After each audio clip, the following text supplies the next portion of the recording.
niba atari ivyo genda ibyakozwe n'intumwa 1:18 ndabere kundi mw'Isilamu ahari.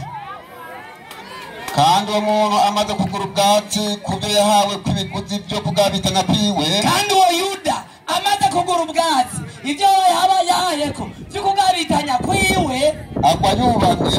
agize gute? Yubamye. banza ugezaho Yuda yaguye agize gute? Yubamye. yaguye agize gute? Yubamye. komeza. araturika amara yiwe yose araseseka. ikibazo nyese ngaho ko twumvise na Yuda yaguye yubamye, yari umwisilamu yariko arasenga, yari umwisilamu nako yaguye yubamye. Haleluya, amen. umuntu yaguye yubamye yagapfa ashira agahanga. Amanda murabe mu bwenge bw'imbere ko ndamwishura. Yatubwiye ngo Yesu yarabatijwe. Yego. Yabatijwe nande? Una Yohana. Acha tubwira ko abantu batabatijwe n'abapaga ni kandi aribo bashe nzi. Uze kuza hano. Mariya nyina wa Yesu yabatijwe nande? Izina rya data n'iry'umwana yitwa nde? Mbega Mose ko atabatijwe toja mu muri. Kuma umushenzi wa mbere ni Mose yababwizwa y'iki? Y'Imana. Mbanze namushire ku murongo nako yataye umutwe. Yego. Mose ni yabatijwe, Daudi ni yabatijwe, Mariya nyina wa Yesu nabwo yagize gute? Ntiyabatijwe. Na Yohana mwene kubatiza Yesu nigeze agira gute? Abatizwa. Nawe uze kuza hano nyishure. Yohana yabatijwe mu izina rya data nde, n'iry'umwana nde, n'iryamuwemu nde byanditswe hehe? Ico ni kimwe. Genda hombera aho Mariya azohombe. Ikigira kabiri. Aca aratubwira ati Yesu yababwiye ngo nibagende mu mahanga yose bigisha abantu babatizwe mu izina rya data n'iryamuwemu n'iryamuwemu yera. Kristo muri ya nyingi yanyu uvuga ko nyingi yanyu ari Kristo. Umviriza Paulo cyatubwira kandi abo bose kurindira gato inyigisho wallahi yandiko nizuri sana. Yatubwiye abayisilamu n'abakristo muri ngaha ngira natani punguze pression sababu hii andiko nizuri sana. Yatubwiye ko inkingi yabo ari Kristo, ariko byavuzwe nande? Na Paulo. Si Yesu yabivuze. Cengira nibarize Paulo nyene uyu Kristo nyene watubwiye ko ari yo nyingi y'abakristo. Tubwire tumukurikiye uyu Kristo bitogenda gute? Soma rero iyo nyandiko. Kandi asangwa bimeze bityo, kandi asangwa bimeze bityo n'abasinziriye muri Kristo, ngo n'abasinziriye muri Kristo abitera ya nyingi yavuzwe n'umutipe, ya nyingi ko Kristo ari we nyingi yanyu, mukavyizera mugaca muguma musinzira muri iyo nyingi cyavuzwe na Paulo. abo bose bizera ko inyingi yabo ari Kristo barayogeye. Waislamu takbir, Allahu akbar. ngo abantu bose bizera ko Yesu ariyo nyingi yabo. Mu nyigisho za Paulo nyene atwigisha ko bose barayogeye. None dukurikire inyingi izotuma tuyogera twebwe abayisilamu. Abayisilamu muri tayari gukurikira inyingi izotuma muzimira. Mu Isilamu ni tayari. Nimba muri tayari mwebwe gumana niyo nyingi yanyu y'ubuzimire.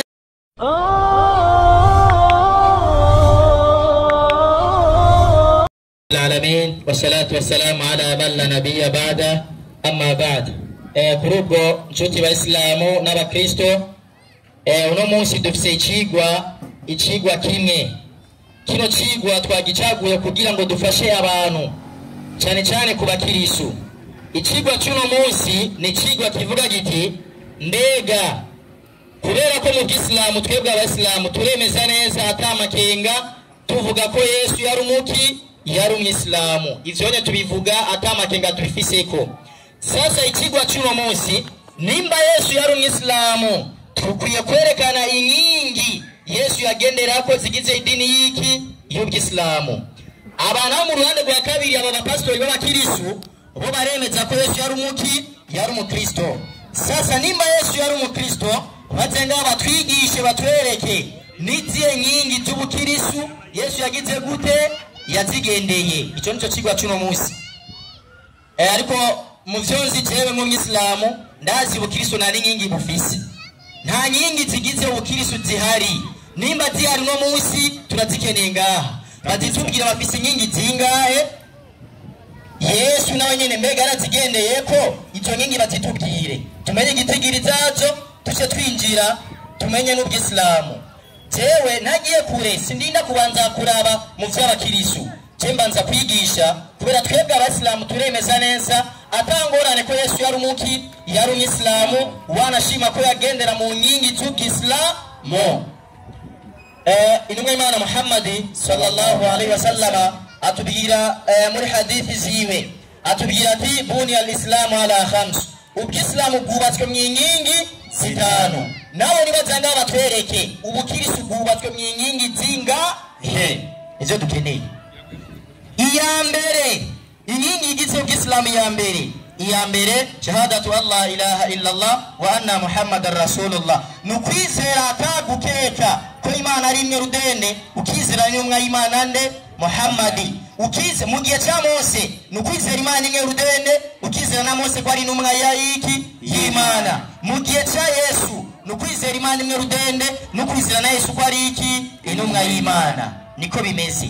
Iyo niyo nkingi ya mbere. Turaza gusuzuma mbega iyi nkingi igize idini y'Islamu na Yesu yarayigendeyeko cyangwa ntiyayigendeyeko. Kwanza tugireko gusa iyo ya mbere, kwanza kwemanga ko Imana ari imwe rudende. Mbega Yesu we bitubwire, warabyemeje iyo nkingi warayigiriyeko cyane byagenze gute? Hera muri Yohana 17 ku murongo wa 3. 17:3 ubutumwa bwiza bwanditswe na Yohana. Ndiyo mu gitabo cya Bibiliya. Ubu nibwo bugingo budashira. Yesu aravuga ati ubu nibwo bugingo budashira. Bumeze kwahe? Kubamenya wewe Imana yonyene y'ukuri. Umuntu akeneye ubugingo budashira mu nyigisho za Yesu nuko yemera Imana imwe yonyene y'ukuri. N'uwo yatumye. Ate yemera ni n'umwe yatumwe n'Imana yitwa gute? Yesu Kristo. Mu nyigisho za Yesu mu gihe ciwe, ukeneye kuronka ubugingo budashira wategerezwa kwizera Imana imwe rudende, ukizera na Yesu ko ari n'umwe y'Imana. Ni nayo nkingi ya mbere gize idini y'Islamu, nukwemanga Imana imwe rudende, ukizera ni n'umwe y'ico gihe. Niko biri. Iyo niyo nkingi ya mbere Yesu yagize gute? Yayigendeyeko atangorane n'imwe. Wanashima Luka 18:18. Luka ndiyo 18 Luka 18. Ndiyo inyandiko iragira iti teguye kubyinyungu. Twabonye neza ko ari kigo kiza gutanga inyungu cyane.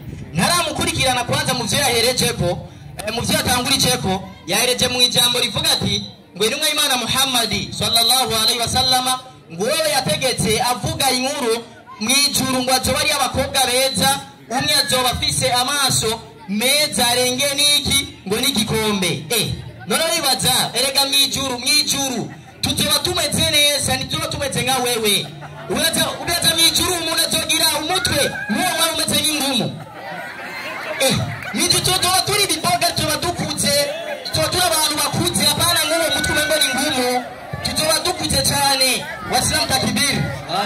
Niyo mpamvu kubera ko tuzoba dukuze, umuntu ategerezwa kuba afise ijisho rinini, apana nk'umutwe umengo ni ngumu. Warashima na Yesu, umviriza amajambo Yesu yavuze. Mu majambo ya Yesu yanyera tubwira gute kuvyerekeye ijuru, reke kubeshera Yesu. Yesu natubwira ati mu ijuru vy'ukuri abantu tuzobana n'abagore atangorane ni mwe. 19:29 Matayo. Tubaze Yesu. Matayo ubutumwa bwiza bwo bwanditse na Matayo. Ubeshera Yesu imbere y'Abasilamu na nisoni. Soma 19:29. Haravuga Yesu arababwira ati, ndababwira ukuri cyewe Yesu, yuko mwebwe abankurikiye aho umwana w'umuntu azovyagira ku ntebe y'ubwiza bwiwe igihe cyo kuvyaga ukundi gusha. Genda 30 kubera umwanya. Umuntu wese yasize urugo canke bene nyina. Yasize urugo. Mu rugo utegerezwa kuba ufise iki? Umugore. Sasa Yesu atubwira ati nta muntu yasize urugo ngaha ku isi canke bene nyina. Uyo muntu iyo mwijuru yasize umugore azobishumbusha umurengera. Wasilamu takbir. Allahu akbar. Mu nyigisho za Yesu mwijuru nimba yasize umugore umwe ngaha ku isi, Yesu ngije atubwira ngo tuzoronka abagore umurengera. Unango na abagore bazoba bahari.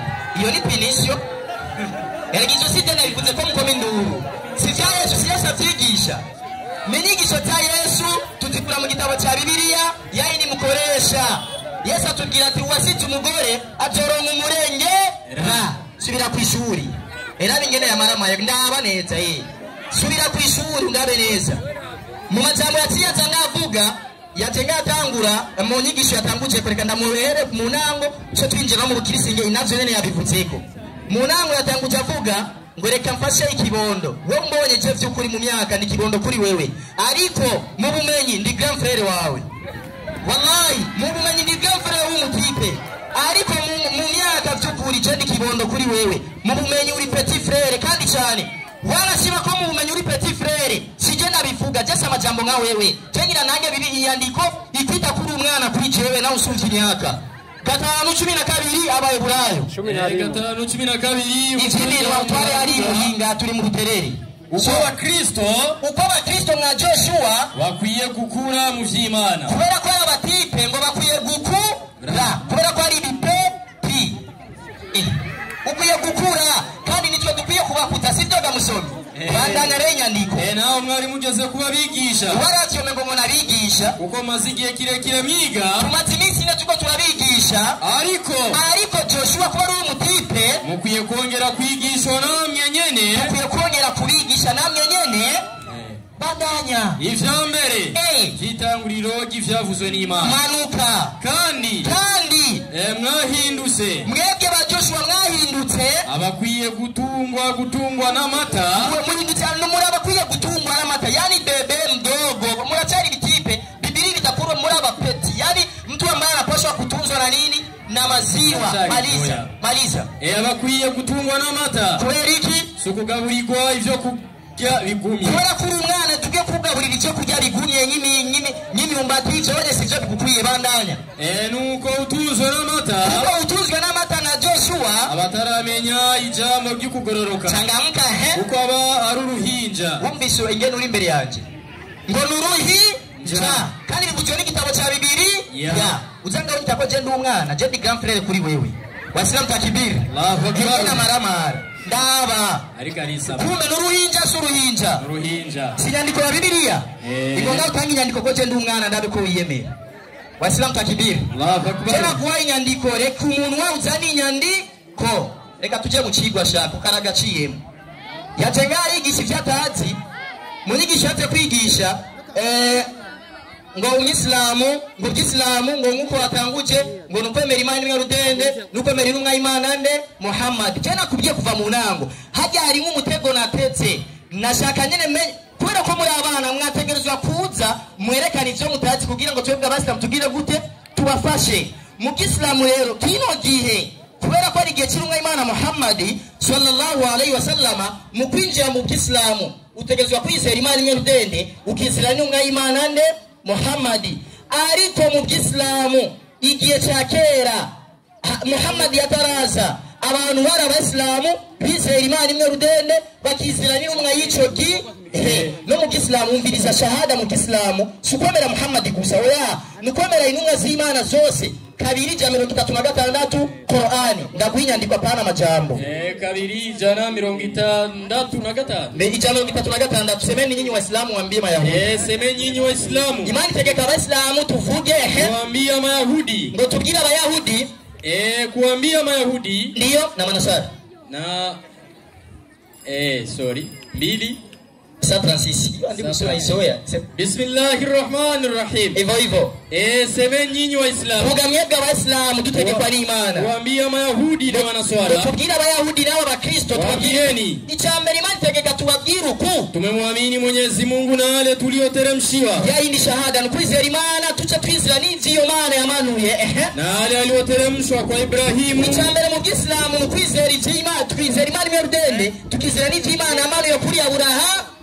Tukamwizera Abrahamu kandi intumwa y'Imana bandanya teremshwa kwa Ismaili na Ismaili kandi tukiye kumwizera n'intumwa y'Imana na Isihaka na Yakubu manuka na kizazi chake Yakubu manuka na pia waliopewa Musa manuka na Isa no kwizera na Yesu niyo mpamvu nacenda kuinyandiko no mu gihe cya Yesu abantu bizera Imana imwe rudende bakizera na Yesu ari intumwa y'Imana bakaronka ubugingo budashira waislamu takibiri Allahu akbar wabonye shahada si Muhammad gusa nukwizera Imana imwe ukizera n'umwa z'Imana zose zatumye niki ni Imana utariga subira ku ishuri fondamentale zinga kubera kuri gusa cyamukere wallahi je ndi tayari kukwigisha tamine varumaye wumvise Joshua ndi tayari kukwigisha ubikereye umbwire wallahi ndi tayari uwo mwana nzofuma ndawuhebe kabisa icyo ni cyambere nafuse ataraza ngo uremera ko Yesu ngo atanga ubugingo ngo yavuze yatanze inyandiko 17:3 ashaka kubeshuza ishahada iyo twamuhaye kuri Yesu atubwira ati iyo kwa Yesu niko twakwizera ko Yesu yahawe ububasha abuhabwa niki ni Imana poza aji chambere maze kwerekana ko Yesu atari iki atari Imana yajega apinga muri Luka 18:18 yasiyadura tafsiri ya Biblia urupapuro rw'ijana 1338 aseka kwa aho bagire isobanuro ingene bagize isobanuro basigura muri yanya ndiko muri Luka aho Yesu yigishije abantu Imana ko ari murudende bo bagira isobanuro babeshuza Yesu bavuga ko Yesu ari iki ari Imana nimbi iyo Biblia tafsiri ari yukuri mutubwire mwayisobanuye kurusha gwa nde niyo Imana yabategetse musobanure bibiri ya niyo majambo ngaha apani cy'umunwa tafsiri Biblia tafsiri mlikuwa rusana ni mu tafsiri ko Yesu bwiwe yivugiye ko Imana ari imwe ivyo mwagiye gusobanura mwabitegetswe na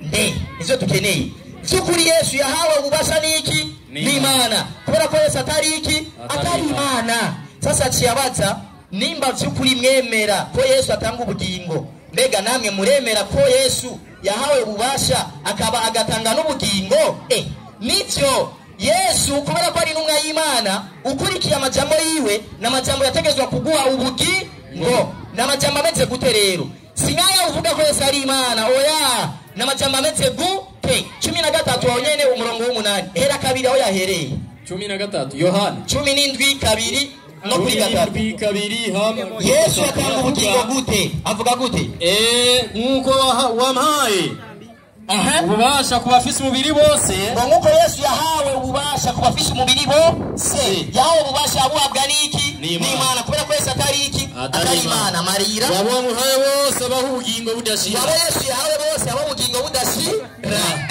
ubu nibwo Yesu arabwira rero ati Yesu abwira gute ubu nibwo bugingo budashira ubu nibwo bugingo budashira bumvirize rero Yesu ngena atanga ubugingo nubwo ko bamenya nuko abantu bose bomenya wewe Imana yonyene y'ukuri bamenye Imana ko ari imwe yonyene y'ukuri nuwo watumye twizera ni numwe yitwa gute Yesu Kristo home ya umajambo mu nyigisho za Yesu abaguhaye ubugingo budashira nukwizera Imana ukizera na Yesu ko yatumwe niki ni Imana uyakurikiye uburonse ubugingo budagize gute budashira umvise ngene Yesu atanga ubugingo sasa urabe abasanga bizera ko Yesu ari numwe y'Imana bakizera Imana imwe rudende tuduzi inoki turatubona turinga muri nyigisho za Yesu dufise ubugingo budashira na niyo mpamvu Yesu yari umwislamu hindira rorabe igitangaza abakristo bizera Imana imwe bakizera na Yesu ko yatumye n'Imana baduzi inoki wasilamu takibiri era ingene bamaramaye none Yesu yoba umukristo gute mwanga n'icyo Yesu yigishije ibi birinjira mu mutwe ivyo Yesu yigishije murabipinga gute yoba umukristo kandi mupinga inyigisho ziwe Yesu ni wacu muturekere Yesu ni Umislamu ni nampamvu Yesu yagendera mu ingingi z'ubw'islamu yaciyaza ngaha gwereka twebwe twifitiye inkingi imwe mu bukirisi usigaye cyatubwira sha wallahi mumvirize ngo bo bafise inkingi imwe mu bukirisi sha je navyo narinzi kweli urazi yandika cyatanga yatanze muri Korino ba mbere 3:10 na 11 abivugwa na Paulo ni yabivuze atatanga muri abanyefeso 2:20 mu banyefeso 2:20 nigisho Paulo yagiye kwigisha kubera umwanya yagiye kwigisha abwira abantu ko Yesu ari we buye rigumye iki imfuruka abana bakite Yesu ko ari iki ko ari Imana Paulo agatwigisha ko Yesu ari abasenga Yesu tuzi inoti abasenga Yesu wababonye mu nyigisho za Paulo amwita Yesu ko ari aba nabo basenga Yesu bisigura abasenga iyo niyo nyingi kwe kwita Yesu ko ari buye uru n'urukundo mufitiye Yesu pastor uru n'urukundo mufitiye Yesu kwita umuntu mwiza nka Yesu ko ari buye kwe Yesu nabwo ari buye wanashima ya majambo cengira ndamubesuje Paulo wenyene Paulo tubwire amajambo we Paulo dukwiye kukwizera vy'ukuri Yesu vy'ukuri niwe ari inkingi y'ubukirisu 15:18 abikorino ba mbere abikorito 15:18 ndiba abikorino ba mbere haravuga ati avuga gute asangwa kandi asangwa bimeze bityo n'abasinziriye muri Kristo muri ya nkingi yanyu uvuga ko inkingi yanyu ari Kristo umviriza Paulo cyatubwira kandi abo bose kurindira gato inyigisho wallahi yandiko nizuri sana yatubwiye abaislamu n'abakristo muri ngaha ngira natani punguze presio sababu hii andiko ni nzuri sana yatubwiye ko inkingi yabo ari Kristo. Ariko byavuzwe nande? Na Paulo. Si Yesu yabivuze. Cengira nibarize Paulo nyene. Uyu Kristo nyene watubwiye ko ari yo nkingi y'aba Kristo. Tubwire. Tumukurikiye uyu Kristo bitogenda gute? Soma rero iyo nyandiko. Kandi asangwa bimeze bityo. Kandi asangwa bimeze bityo. N'abasinziriye muri Kristo. Ngo n'abasinziriye muri Kristo. Abizera ya nyingi yavuzwe n'umutipe. Ya nyingi ko Kristo ari we nyingi yanyu. Mukavyizera mugaca muguma musinzira muri iyo nyingi cyavuzwe na Paulo. Abo bose bizera ko inyingi yabo ari Kristo barayogeye. Waislamu takbir. Allahu akbar. Ngo abantu bose bizera ko Yesu ari yo nyingi yabo. Muri gisho cya Paulo nyene atwigisha ko bose barayogeye. None dukurikire inyingi izo tuma tuyogera twebwe abayisilamu. Abayisilamu muri tayari gukurikira inyingi izo tuma muzimira. Mu Isilamu ni tayari. Nimba muri tayari mwebwe gumana niyo nyingi yanyu y'ubuzimire. Twebwe abayisilamu inyingi zacu twazerekanye kandi Yesu yarazikurikije. Mutegerezwa nawe kuzikurikiza nkuko cyagize gute yabikurikije. Acatanga ashaka gukosora ngo mu masengesho yatanze muri Luka 18 ku murongo wa mbere. Iyo nyandiko yayitanze ashaka kuweshuza ngo ivyo gusenga gatanu. Je naguha inyandiko wallahi natanze inyandiko mpera alfajiri gushika saa moya Yesu n'abigishwa biwe basenga gatanu ku munsi. Yajengana amajambo gusa n'amajambo atameze neza. Ukongera gutukana wallahi inyandiko ni nyinshi kandi unamushyira muvanga kabisa mutambitswe amakanzu. Soma iyo nyandiko. 18 murongo wa mbere Luka havuga gute? Maze Yesu abashyira umugani. Umviriza iyi nyandiko yatanze ashaka kwigisha ngo ni Yesu ababwira bobo. Wallahi inyandiko yigisha ubw'Islamu. Yesu abashyira umugani wetse gute? Wo kubigisha ko bakwiye guhora basenga. Wo kubigisha ko abantu dukwiye guhora dusenga. Ntibarambigwe. Niturambigwe. Niyo mpamvu mu Islam dusenga gatanu ku munsi. Dusenga niturambigwa. Sasa ikibazo nimba byukuri mukurikira Yesu yigishije nuguhora usenga nugire gute? Nurambigwe. Aya masengesho yiwanyu usenga dimanche gusa mwayakuye hehe? Mwigishijwe na nde? Salamu alaikum. Hamyiza atarumwe niwe mana. Apana ni jewe mana. Oya munyigisho za Yesu yarizera Imana imwe rudende. Na niyo nyingi gize idini y'Islamu nyingi ya mbere. Nukwizera Imana kwa ari imwe rudende. Ivyo nya twazerekanye mu bitabo ko na Yesu nawe nyene yaravyizera. Nta ngorane onye ibirimwo ndibaza. Iyo ni ya mbere. Nibatangaha nkuko natanguje twebwe ubw'Islamu bwubatse mu nyingi zitanu. Icambere baje kutubwira ubukirisu bwubatswe mu nyingi zingahe? Ivyo dukeneye baje batubwira n'ingene Yesu yagize gute yazigendeyemo. Inkingi ya kabiri gize idini y'Islamu uhejeje kwizera Imana ukizera n'umwa z'Imana igikurikira n'amasengesho. Sivyo daumari kabisa. N'amasengesho weme Imana utegerezwa kwisenga. Ariko Imana ukwiye kwisenga kangahe ku munsi? Singa vya bindi vyavuye ari Roma kwa Paulo bitanguzwa na Konstantino ngo umuntu azora senga Imana dimanche gusa. Sivyo kabisa. Imana mutegerezwa kwisenga kangahe? Tubaze Imana ubwayo. Suratul Hud 11:114 Qur'ani. Somiyo tukwiye kwisenga kangahe? 11:14 ubanguke kubera ngira nerekana amasengesho yose no kuri Yesu cyo twinjira no mubindi kabisa. Ndio 11:14 ndio. Inasema havuga gute? Bismillahirrahmanirrahim. Bizina jimana nyani babazi nyani muhe. Inasema kwa sababu na waandishi 11:14 ndio.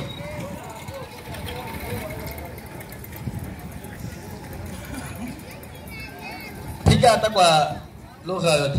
Kwa sogea hapo.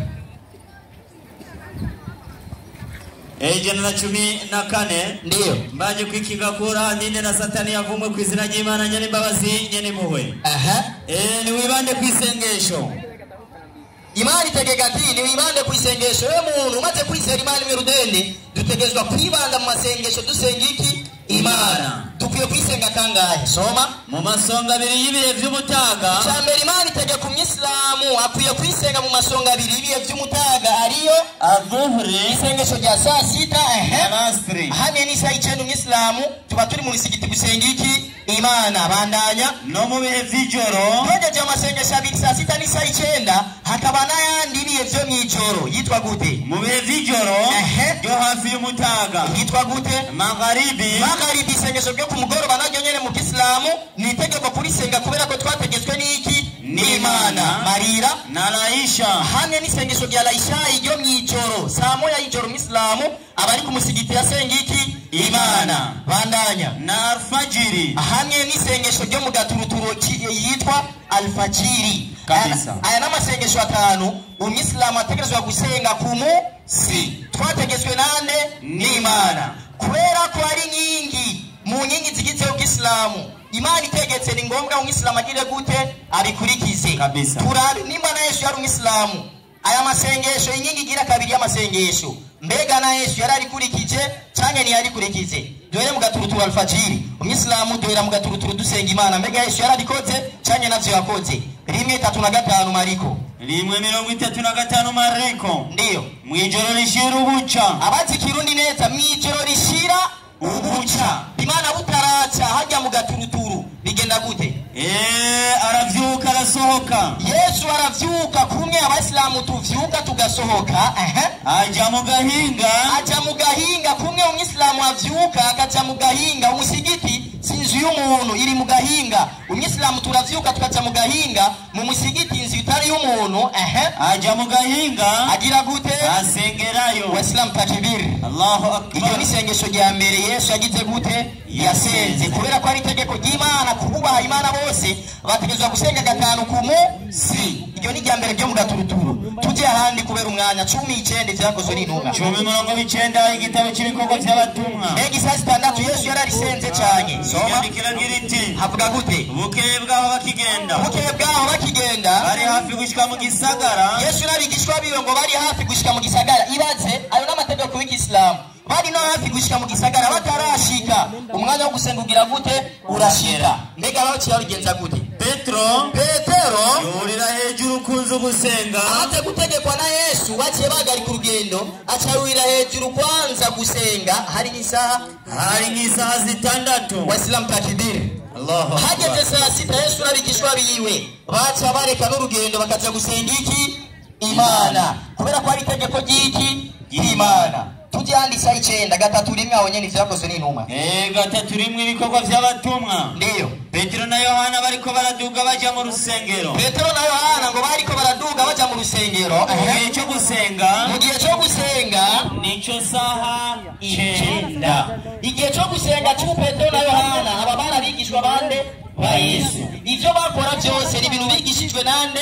Na Yesu. Kuko Yesu yari umwarimu w'ababigishwa bangahe? Babiri. Hageze saa 9 na Yesu giwe baca bagenda gusenga iki? Imana. Kubera ko ari itegeko ry'Imana kubahiriza amasengesho 5 ku munsi. Ano masengesho angahe maze kwerekana? 3. Yasenzwe na Yesu hamwe n'abigishwa biwe. Asigaye ku mugoroba hamwe no mw'ijoro. Tuje ku mugoroba 13 14:23 Matayo.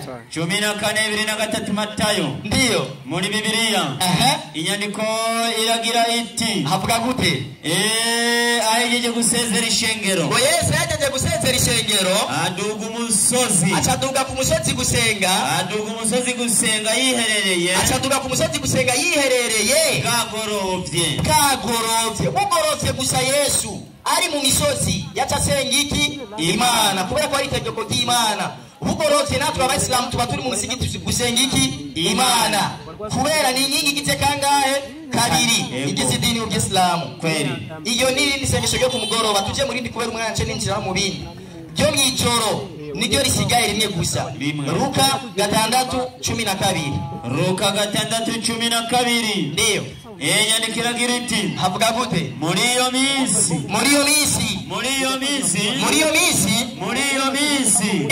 Yesu avayo aja ku musozi gusenga. Agenda ku musozi gusenga. Yesu ageze mw'ijoro akesha ijoro. Yatakesha ijoro asenga Imana. Hageze mw'ijoro Yesu yacagenda gusenga iki? Imana. anamasengesha ngahe atanu agize inkingi yiki y'Isilamu. Yesu na kubera ko yari umwisilamu yagize gute yarayubahirije kabisa nuko bikwiye. Iyi ni inkingi igize kangahe kabiri. Haane sindinda kuvuga byinshi nibaza je ndiko ndavuga ikintu nerekana ibiki nibigabane. Muraza kumva ino cyo dukeneye inkingi zabo ni zingahe batubwire Yesu yazubahirize gute izo dukeneye. Sasa duhejeje y'amasengesho ari izindi nyandiko notanga ariko mbanje kugeza ngaha kubera ni kama ndoano tu. Mimi natia ndoano kwenye maji alafu samaki kija bibani kuizoa na kuila ndio kinabaki.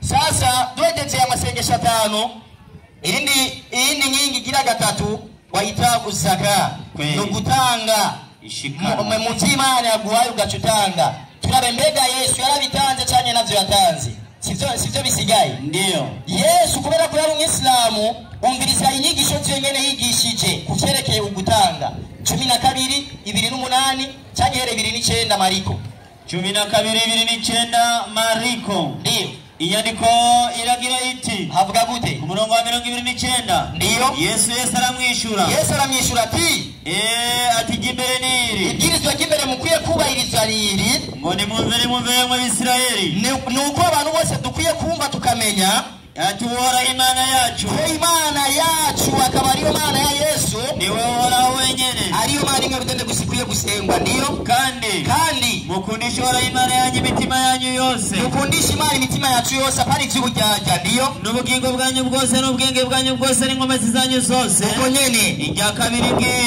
kabiri Yesu yaciye ababwira ati ngiri mukunde bagenzi banyu nkuko mwikunda Marira. nta rindi bwirizwa risumbayo ngo nta rindi bwirizwa risumbayo. Bandanya gato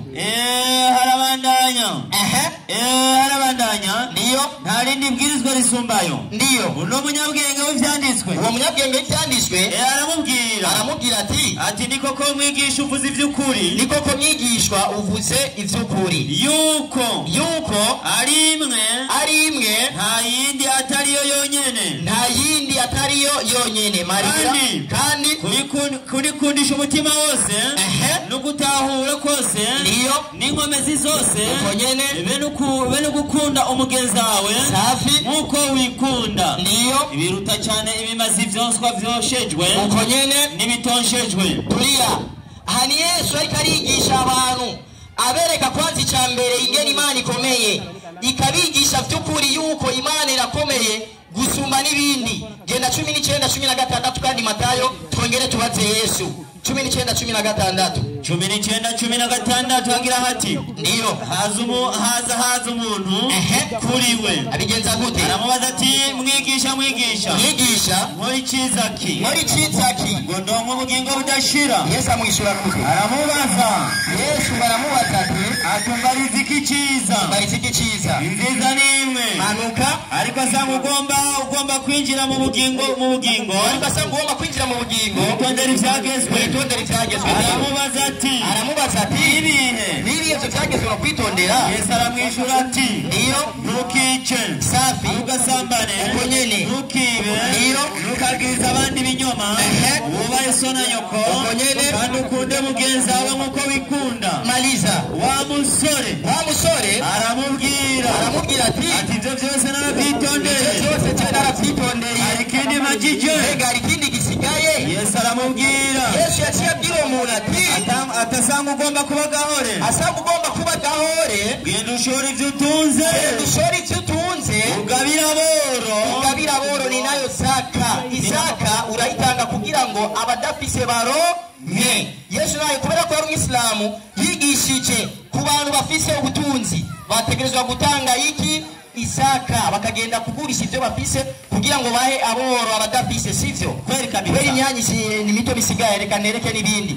Hakaba indi nyingi gira kane wasomora Ramadhani kuifunga kwezi kweranda kwa Ramadhani. Tubaze Yesu mega Yesu kubera ko ari umwisilamu iyi nyigisho kwisonzesha warayigishije cyane 17:20 Matayo 17:20 Matayo. Ubutumwa bwanditswe na Matayo muri Bibiliya. Ndio yandikira iti havuga gute arabishura ati ndio Nukwezi kwanyu arabishura ati abishura gute nukwizera kwanyu guke Yesu abishura ati nukwizera kwanyu guke ndababwira ukuri namba mufi kwizera kungana na kabuto kasinape niyo mwobwira kino gisozi gute mutimuka mutimuka uje haja kandi nacho cyo kwimuka ndiyo kandi nakitazobashobokera Yesu akigisha ati hari abantu bazokora ibintu atana kimwe kitazobashobokera ariko benuja nakurwamo n'ikindi atari gusenga inkingi igira kabiri y'Isilamu Yesu yarayigishije kandi no kwisonzesha Waislamu takbir Allahu akbar no kwisonzesha Yesu yongera kuvyigisha mukeneye n'igihe ukwezi dukwiye kwisonzesha iyi ni ndoano tunatia mkija vibatu unazoa samaki tunakula bakeneye mu kwezi kwa kanga batse ngabo bibaze turaza kuvyerekana tangorane ni mwe Waislamu takbir Allahu akbar nyingi sigaye niyo kuja imaka ninayo ya nyuma kubera umwana usigaye muto iyi nyingi imaka rero zageze nk'ahantu henza kabisa iyi nyingi imaka igize Isilamu kuri buri Muislamu wese oya kabisa sikuru Muislamu wese tuwaze Imana Qur'ani 3:9 numve changamka Omar kubera umwana 3:9 ndiyo banguka Bismillahirrahmanirrahim cyane yiyoze kubera umwanya tuvyiyoze iyo onye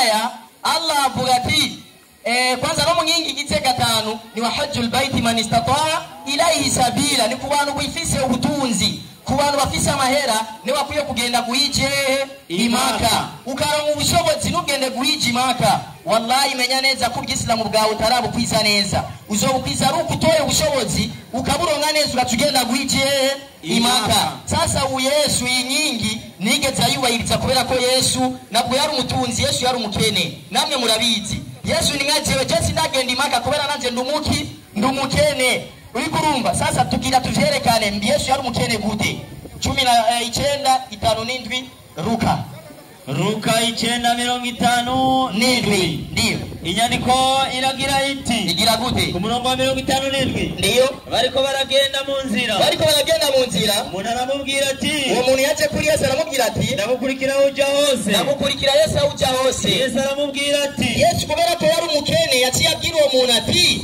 mbwebwe ziri n'imyobo zirarako n'ibiguruka mu kirere biri n'ivyari n'ibiguruka mu kirere inyoni bifise ivyari biryamako ariko umwana w'umuntu we ariko jewe Yesu ntagira arambika umusaya ntiyagira naryama yoro mu butunzi gute bwo kugenda imaka oyo ntiyari kugenda nivyo ukunda oya kweri sasa no mavu Isilamu ingingi gize 5 ni ku bantu bisho bafise ubushobozi Yesu ntiyayigeze ayubahiriza kubera ko Yesu yari umukene ndibatije byumvikanye iyi ni nyingi sikuru umuntu wese oya ni ku bantu bafise gute ni kubakozi ndibaza hoje naho nyene ari bindi bisigaye inyuma turabarindire nibaza ngace dukubita gose kabisa tuyore n'amaguru byose duterere mu kanwa gusa twirire cyo twigira niko bigenda inyigisho ndibaza niyo nayitanze nerekanye inkingi 5 kabisa mu gitabo cya Bibiliya Yesu yarazubahirije sivyo ndiyo ico dukeneye ubukristo bwubatse ku inkingi zingahe niye Yesu yatubahirije sinabanje kwinjira mu byinshi mu byanyu byinshi biri nyuma salamu alaykum wa rahmatullah wa alaykum assalam wa rahmatullahi wa barakatuh Islam takbir Allahu akbar kiramenyekana no muzi ngo busamukizo inkingi 5 iya mbere yamba ngo ni ashhadu an la ilaha illa Allah wa ashhadu anna muhammadur rasulullah inkingi ya mbere kizo mu Islam nukwemera imwe rudende nukwemera Muhammad kwa intumwa y'Imana mugabo wageze ngaha yongeye ko nukwemera Yesu kwa intumwa y'Imana nukwemera Musa kwa intumwa y'Imana nukwemera abandi bose kwa intumwa z'Imana inna lillahi wa inna ilaihi rajiun mu byukuri n'ingorane zikomeye cyane ujya murongo wakoresheje iyo uza kuguha uburenganzira ko bose baza ariyo shahada baza gukoresha yari kuvuga ngo ashhadu an la ilaha illa Allah wa ashhadu rasulullah ati bose ni intumwa z'Imana atazina rigiyemo ariko shahada y'abayisilamu ni mwizina rivuga ngo Muhammad Yesu mushango kubera iki Haleluya. Amen. Haleluya. Amen. Reka tumufashe somo abantu yasomye Yohana 10:3. Kwa kutatahuye kibondo je ndi mwari murazobaza niyo diplome yanje. Mfasha ndakwigisha rero. Subira maho nyine yasomye. Gatatu haravuga ngo Ego. ubu nibwo bugingo budashira. Ubu nibwo bugingo budashira. Ego. Kubamenya wewe. Ego. Imana yonyene y'ukuri. Ego. Niwe watumye Yesu Kristo. Aha, ngo niwe watumye nde? Yesu Kristo. Bamumenye gute? Hera kuri kabiri. Kabiri haravuga ngo oje kuri gatatu basimvye kabiri. Nkuko wamuhaye ububasha ku bafite umubiri bose. Nkuko wamuhaye ububasha ku bafite umubiri bose. Ego. Ngo abo wamuhaye bose abaho ubugingo budashira. Abahiki. Ubugingo budashira. Niba wemera ko Yesu yari umuyisilamu, ukaba wemera ko ishahada ikora kuri Yesu, uremera ko Yesu aguha ubugingo budashira, niwe ubihakana nta mubiri ufise. Haleluya. Amen. Ishahada we ntago kwegera bapfuye muri Islamu, isoma atabugiye cya Muhammad ariko ntiyaragira tubaza kuhaza. Mbanze futo bucafu. Avuye aho acereka muri Luka 10:18. Aho murongo usomereza muri Mariko 10:17. Hasome Mariko 10:17. Somi byanditswe. Haravuga ngo. Havuga ngo iki? Agisohoka. Agisohoka. Ngo akomeze urugendo. Ego. Aza umuntu kuri we yirukanga. Aza umuntu kuri we yirukanga. Aramupfukamira. Aramufukamira. Aramubaza ngo iki? Ati mwigisha mwiza. Mwigisha mwiza. Nkora iki ngo nze ndarwe ubugingo budashira? Nkora iki ngo nze ndarwe ubugingo budashira? Yesu yishwa ngo iki? Yesu aramubaza. Ati nyitira iki mwiza? Komeza. Nta mwiza atari umwe. Niwe Mana. Umviriza bantu hakaraho rero. Ageze aho ngo mbaza ategereje atemeye ko Imana ari imwe. Reka ndakwigishe. Mbega Yesu kubera icyo mubaje gutyo wari ubikuye kuki? Genda mu gitabo cyitwa Ufafanuzi wa Biblia katika mazingira na utamaduni wa Kiafrika ipaje 1338. Yashaka kuvuga iki? Ipaje 1318. Ipaje 1318. Zari vyanditswe? Ipaje 1318. Leta maandiko. 1318. Ego, 1338. Haravuga ati. Havuga wiki. Yesu mwalimu mwema. Yesu umwigisha mwiza. Jina ambalo izina halikuwa la kawaida la kumwita mtu. Iryo zina ryari risanzwe kugira kugita umuntu. Yesu alijibu kwa kumuuliza ni kwa nini alitumia neno mwema. Yesu yachamubaza kubera iki unyitse mwiza, unyitira iki mwiza, yashaka iki? Na kusema kwamba no kuvuga ko hakuna aliye mwema isipokuwa Mungu peke yake. Naudi mwiza hari turetse Imana yonyene. Komeza. Hapa Yesu. Yesu hakuwa anakataa kwamba alikuwa mwema. Yesu nari kurakana ko atari mwiza, ntiyabihakanye. Badala yake kubera iki alikuwa anamsukuma mtu huyu yashaka suniko wa Muyuda kuona dokezo lenye mantiki abone kini kinyegejemo ndani gihambaye la kumwita mwema, cyo kumwita mwiza, yani kubera iki kwamba alikuwa Mungu, ayari Imana Yesu giwe. Haleluya. Wewe Bwana n'ivyanditse uje ndiko ndabitanga. Yesu abwiye ngunyitira mwiza. Abayuda bari barakanye kwizera Yesu ari Imana. Habachaza umuyuda hamubaza ngo mwigisha mwiza. Yesu ati ambo unyitiki mwiza. Muyindi mvugo ko muhakana ko ntari Imana, uwo munyitiki ko ndimko nariko ndi mwiza. Kandi mwiza ari iki? Ari yo Mana. Bisobanure ngo wari kufuma wemera ko ndi Imana directement. Haleluya. Amen. Uragwana n'ivyo vyandiko. Arangije aho abona abuzi asambira aciruka mu gusenga ngo Yesu yasenze 5 ku munsi. Inna lillahi wa inna ilaihi rajiun. Ngo asenze 5 ku munsi. Je nashaka kunyereka ngo Yesu yategeze musenge alfajiri, musenge saa 6 muravye kuisa, musenge saa 9. Mbega Yesu wadutegeze gwiki genda muri Luka 18 ku murongo wa mbere. Dusenge ryari? Luka 18 ku murongo wa mbere. Ku murongo wa mbere haravuga ati abakira umugani wo kubigisha ko bakwiye guhora basenga no kumugoroba ntibarambirwe, bahora gusenga saa 5 no kumugoroba gusa, no mwijoro gusa. Yesu avuze ngo muhora musenga ntimugire gute, ntimurambirwe. Na saa 4 senga, na saa 2 senga, na saa 11 senga, saa 5 z'ijoro senga, senga nturambirwe. haleluya amen haleluya Amen. twari kiyavuga ngo twame dusenga iminsi yose nturambigwe genda muri Matayo 25:13 yabikuye kuki Matayo 25:13 zani vyanditswe haravuga ngo ikimwana nuko mwame mugavye mwame mugize gute mugavye kubera iki kuko mutazi umunsi canke isaha uwo munsi nteka ari saa sita oya nteka ari saa 9 oya nteka ari 11 barabitubwiye nteka ari saa mazi ijoro Yesu yavuze mwame mugavye ko mutazi umunsi n'isaha nukuvuga saa 2 senga saa 1 senga saa 8 senga ubudahumeka haleluya amen ngo yasenze gatanu ku munsi aho muracyari kure acari rukanga mu byakozwe n'intumwa hasubiremo unyereke imizina Yesu ngo bagiye gusenga saa 9 ndaraba ko Yesu yagiye gusenga saa 9 19 mu byakozwe n'intumwa aravuga ngo zari vyanditswe bukeye bwaho bakigenda bari hafi gushika mu gisagara ego Petero yurira hejuru kunzu gusenga Petero agira gute yurira kunzu gusenga Petero canke Yesu reka wasomye nabi ni Petero mwari ikigwa cy'umuzi kivuga ngo mbega Yesu yari umuyisilamu ntikivuga ngo mbega Petero yari umuyisilamu nashaka ndani murongo uvuga ngo Yesu yurira gukunza gusenga hari saa 9 ncenemera ko Yesu yagiye gusenga saa 9 ariko siwe batuye ko ari Petero mwananje subira kwishura biga ku buntu nta minevare bazogusaba haleluya amen subira kwiga Yesu ashibe cyane amen acari yiruka gutanga ngo izaka wa Islam muguru amatunda bigishe gutanga izaka mu dini rya Islam ushobora gusanga mutabi nabitahura izaka mu dini rya Islam utanga 2/5 y'ijana kuba 2.5 kwijana nivyo Islam ifita ushobora kwigisha idini bivuga ngo ufise umukuku wawe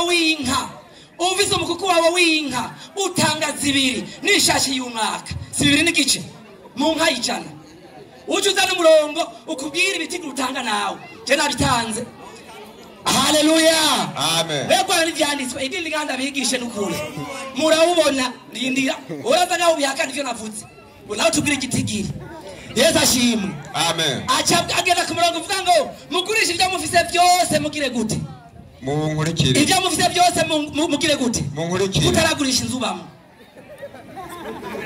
komba ariyo zaka Yesu yigishije n'amakari yo mutanga kutaragurisha huba uje umukurikira haleluya amen acavuga ngo ndashaka siko ndahagaruka yavuze aho nyene acagenda muri hija ngo kugenda imaka inna lillahi wa inna lillahi kwa tataza ku murongo waho Yesu yagiye imaka kuzunguruka ibuye girabura acasimba ngo nuko yari umukene mbega Yesu ndakubaze wari umukene ni wari umukene genda muri Matayo muri Yohana 6 ku murongo wa mbere Yohana 6:1 tumenye ko yari umukene vyamunaniye kujayo Yesu ahaza abantu 5,000 Yesu agira gute ahaza abantu 5,000 yakaburi abantu 5,000 bingahe 5 ibintu bingahe 5 uwo muntu yari umukene barabitubwiye yari umukene naho geza genda muri Yohana 1:8 Yohana 1:8 yaravuga ngo zani vyanditswe usiwe muco ariko kwari gushingira intaho umuco komeza umuco w'ukuri wari kurakira umuntu wese wari kuraza muri iyi si komeza yari mu isi kandi si yaremwe nawe yari mu isi kandi si yaremwe nawe ariko isi ntiyamumenya yaje mu vyiwe yaje mu biki Yesu yaje ngaho ku isi ivyo yajemo byose byari vyane nimba ari inka zari zane intama zari zane imirima yari yande amafaranga yari yande subira kwishura haleluya amen haleluya amen reka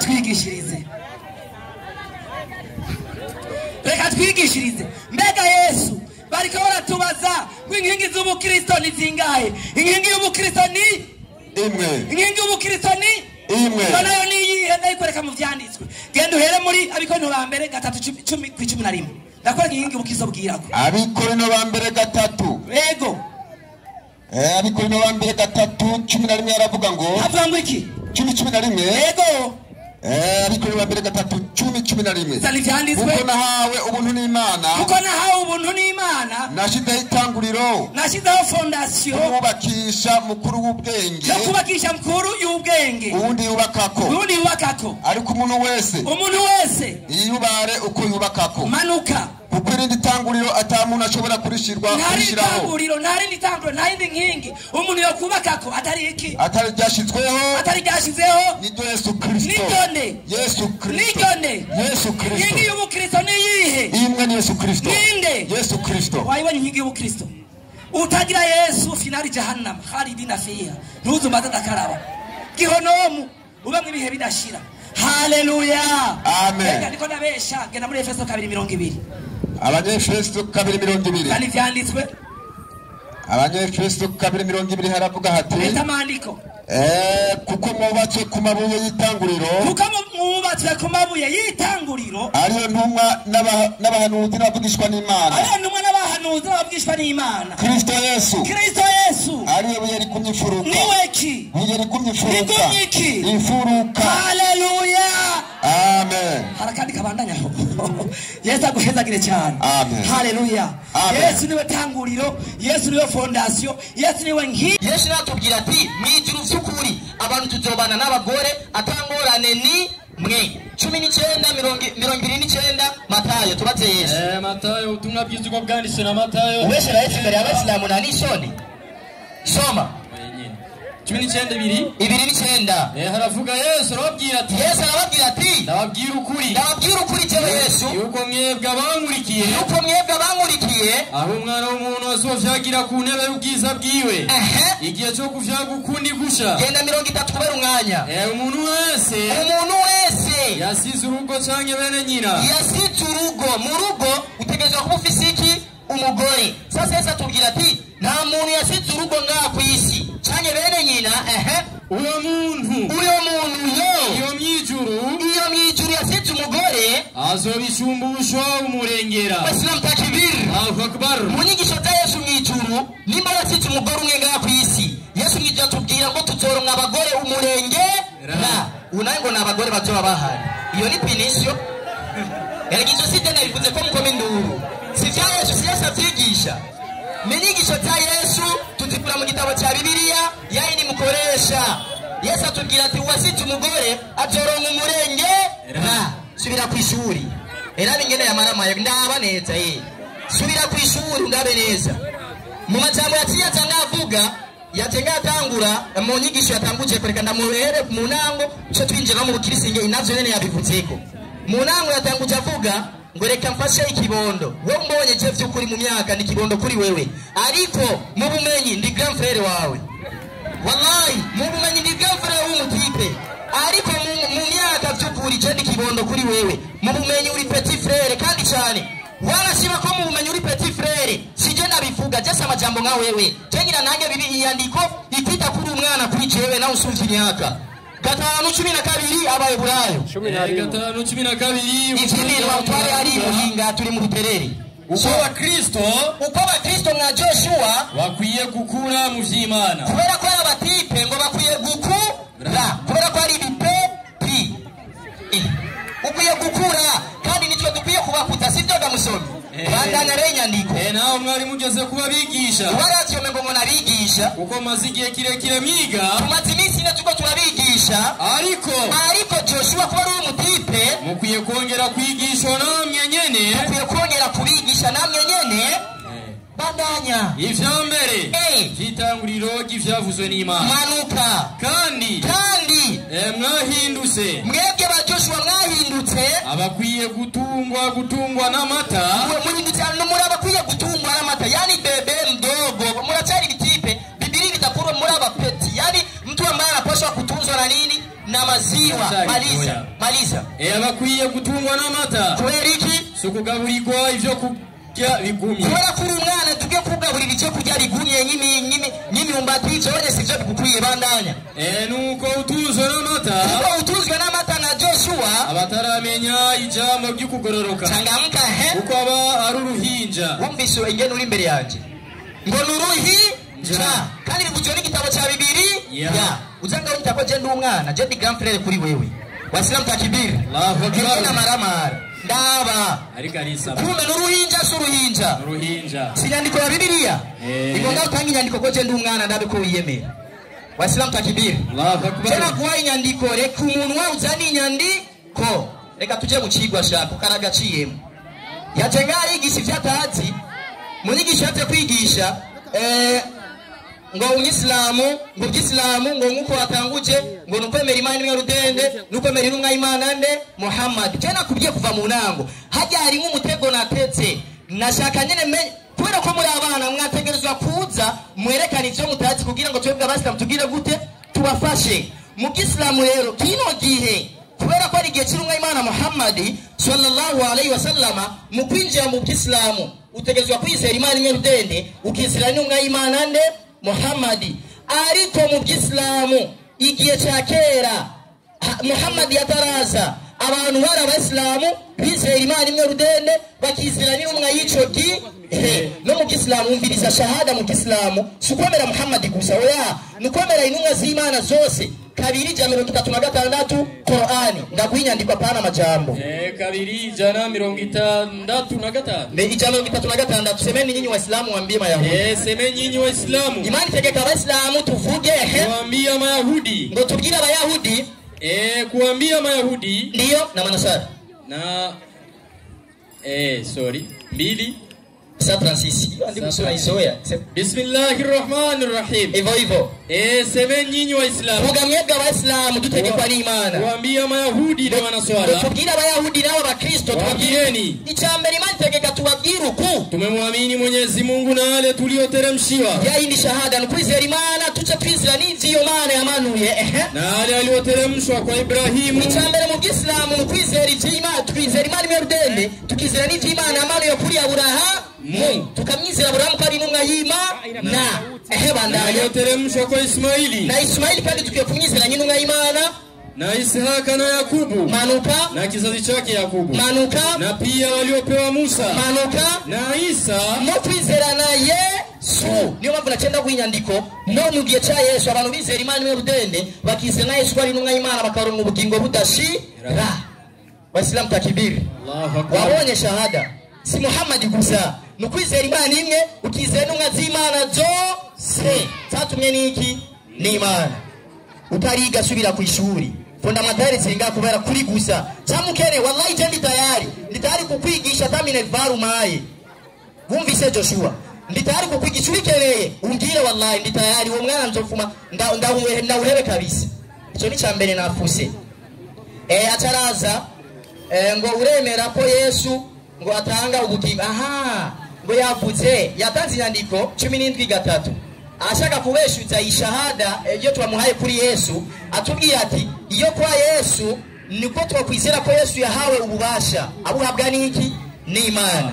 Kwanza aje cyambere maze kwerekana ko Yesu atari Imana yajenga apinga muri Luka 18:18 yasiyavuga tafsiri ya Biblia urupapuro rw'ijana 338 ashaka kwa aho bagire isobanuro ingene bagize isobanuro basigura muri yanyandiko muri Luka aho Yesu yigishije abantu Imana ko ari mu rudende bo bagira isobanuro babeshuza Yesu bavuga ko Yesu ari Imana. Nimbi yo Biblia tafsiri ari yukuri mutubwire mwayisobanuye kurusha gwa nde niyo Imana yabategetse musobanure Biblia niyo majambo ngaha apani cy'umunwa tafsiri Biblia tafsiri mlipewa rusana ni mwitafsiri kwa Yesu byo yivugiye ko Imana ari imwe ivyo mwagiye gusobanura mwabitegetswe na nde izo tukeneye byukuri Yesu yahawe ububasha niki ni Imana kubera ko Yesu atari Imana. Sasa ciyabaza nimba byukuri mwemera ko Yesu atanga ubugingo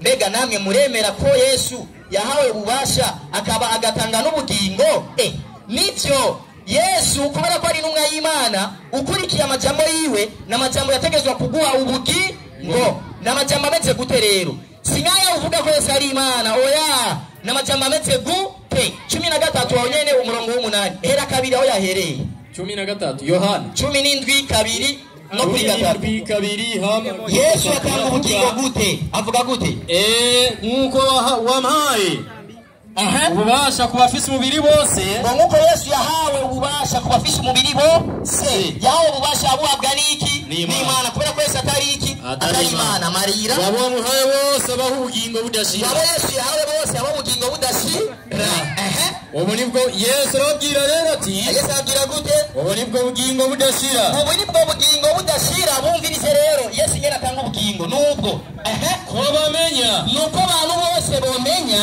wewe Imana yonyene y'ukuri bamenye Imana ko ari imwe yonyene y'ukuri nuwo watumye twizera n'intumwa yitwa gute Yesu Kristo homera mu majambo mu nyigisho za Yesu abagwaye ubugingo budashira no kwizera Imana ukizera na Yesu ko yatumwe n'iki ni Imana uyakurikiye uburonse ubugingo budagize gute budashira umvise ngene Yesu atanga ubugingo.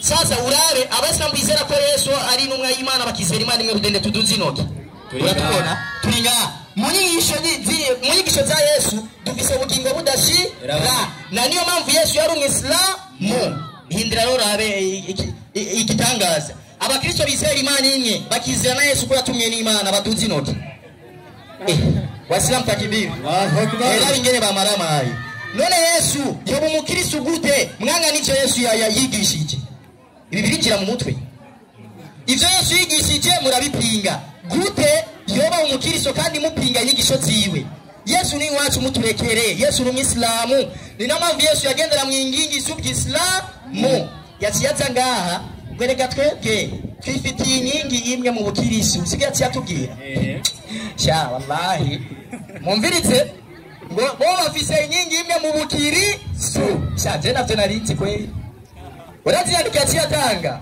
yatanze muri Korino ba mbere 3:10 na 11 abivugwa na Paulo ni yabivuze acatanga muri abanyefeso 2:20 imu abanyefeso 2:20 nigisho Paulo yagiye kwigisha kubera umwanya yagiye kwigisha abwira abantu ko Yesu ari we buye rigumye iki imfuruka abana bakita Yesu ko ari iki ari Imana Paulo agatwigisha ko Yesu ari abasenga Yesu tuzinoti abasenga Yesu wababonye mu nyigisho za Paulo amwita Yesu ko ari aba nabo basenga Yesu bisigura abasenga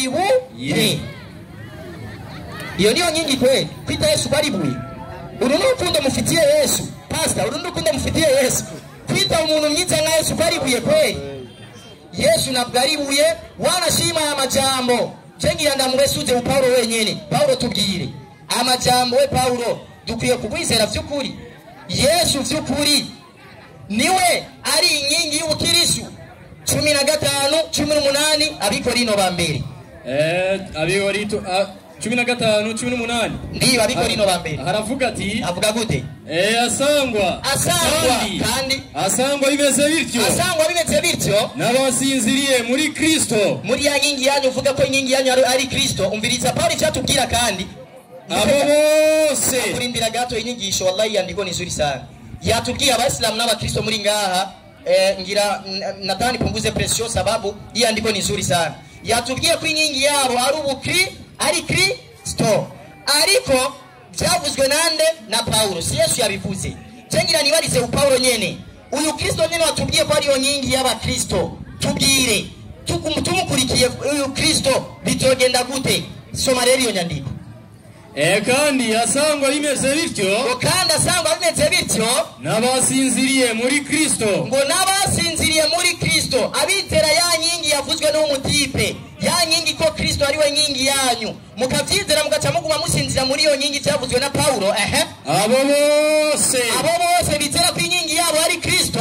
barayogeye wasilamu takibir akbar ngo abantu bose bizera ko Yesu ariyo nyingi yabo mu nyigisho za Paulo nyene atwigisha ko bose barayogeye none dukurikire inyingi izotuma tuyogera twebwe abaislamu muri tayari gukurikira inyingi izotuma muzimira mu Islamu ni tayari nimba muri tayari mwebwe gumana niyo nyingi yanyu y'ubuzimire twebwe abaislamu inyingi zacu twazerekanye kandi Yesu yarazikurikije mutegerezwa nawe kuzikurikiza nkuko yagize gute yabikurikije acatanga ashaka gukosora ngo mu masengesho yatanze muri Luka 18 ku murongo wa mbere iyo nyandiko yayitanze ashaka kuweshuza ngo ivyo gusenga 5 je naguha inyandiko wallahi natanze inyandiko mpera alfajiri gushika saa moya Yesu n'abigishwa biwe basenga 5 ku munsi yajengana amajambo gusa n'amajambo atameze neza ukongera gutukana wallahi inyandiko ni nyinshi kandi unamusiri muvanga kabisa mutambitswa makanzu soma iyo nyandiko 18 murongo wa mbere Luka haravuga gute maze Yesu abashira umugani umviriza iyi nyandiko yatanze ashaka kwigisha ngo ni Yesu ababwira bobo wallahi inyandiko yigisha ubw'islamu Yesu abashira umugani wetse gute wo kubigisha ko bakwiye guhora basenga, wo kubigisha ko abantu dukwiye guhora dusenga, ntibarambigwe, niturambigwe. Niyo mpamvu Umuyisilamu dusenga gatanu ku munsi, dusenga niturambigwa. Sasa ikibazo nimba by'ukuri mukurikira Yesu yigishije no guhora usenga ugire gute nturambigwe. Aya masengesho y'iwanyu musenga dimanche gusa mwayakuye hehe? Mwigishijwe na nde? Salamu alaikum. Arindire ko bihana ze kudutura twigire mu ijuru. Leka kutugumiza mwiyise ni mwihane mukizwe twigire mu ijuru. Haleluya. Amen. Haleluya. Amen. Achariruka muri Korinto ba mbere 15 ngo none abasinziriye muri Kristo ngo bagize gute? Barayogeye. Siru hasome mwananje. Ari Korinto ba mbere 15 haravuga ngo iki? 15 ego 14 yasomye. Kandi asanga bimeze bityo. N'abasinziriye muri Kristo barayogeye. N'abasinziriye muri iyi microphone